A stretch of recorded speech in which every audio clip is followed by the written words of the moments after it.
Another day with Coco. Walking in the woods.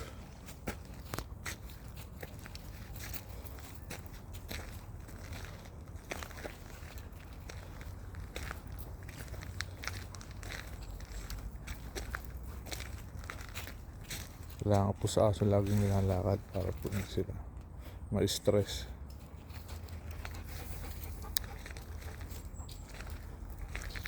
Alaga po ng aso, malaking responsibilidad.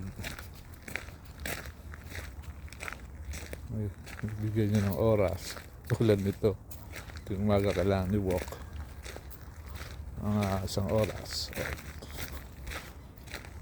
Kayo na po bahala. Thank you. Ito na po muna ulit.